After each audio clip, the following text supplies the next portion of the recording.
Hi, ఈరోజు Katyayani emporium నుంచి మీకు మెంతికూర, చుక్కకూర, వంకాయతో కలిపి పప్పు ఎలా తయారు చేయాలో చూపిస్తున్నానండి. ఒక చిన్న గ్లాస్, టీ గ్లాస్ కందిపప్పు కొంచెం దూరగా వేయించుకొని శుభ్రంగా కడిగి అందులోకి మనం పసుపు వేసుకొని గార్లిక్, టమోటా, ఆనియన్స్, కొత్తిమీర, కరివేపాకు వేసుకోవాలండి. తర్వాత దీంట్లో కారం కూడా వేసుకుంటాము. ఒక 2 పచ్చిమిర్చి కూడా వేస్తాము.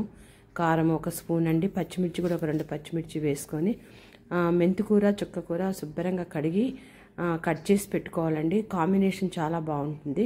ఒక కట్ట చుక్కకూర, ఒక కట్ట మెంతికూర, చింతపండు ఒక 2 రెబ్బలు వేయండి. ఈ వంకాయ అసలు పండిన వంకాయ యూజ్ చేస్తారు పప్పులోకి, చాలా టేస్ట్గా ఉంటుంది. కానీ నా దగ్గర పండిన వంకాయ లేదు కాబట్టి మామూలు వంకాయ ఒకటి. వంకాయ కూరగాయల్లో అన్నిట్లోకి రారాజు అంటారు కాబట్టి వంకాయని మనం అనేక రకాలుగా ఉపయోగించవచ్చండి. ఇలా చుక్కకూర, మెంతికూర, వంకాయ ఒకటి కట్ చేసేసి అందులో వేసేయాలండి.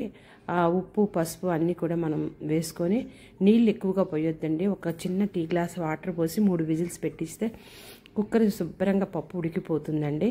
అంతే. తర్వాత దీన్ని మంచిగా తాలింపు పెట్టుకోవాలి. ఇంగువ వేసి ఉప్పు వేసేసుకొని, రామేసేసుకొని, ఇంగువ, ఎండుమిర్చి, కరివేపాకు, మళ్ళీ గార్లిక్, జీలకర్ర, ఆవాలు వేసి తాలింపు పెట్టుకోండి. పప్పు రెడీ. చాలా బాగుంటుంది. నా వీడియోస్ లైక్ చేయండి, షేర్ చేయండి, సబ్స్క్రైబ్ చేయండి. నా వీడియోస్ చూస్తున్నందుకు చాలా థ్యాంక్స్ అండి. చాలా టేస్టీగా ఉంటుంది. ఒకసారి ట్రై చేసి చూడండి.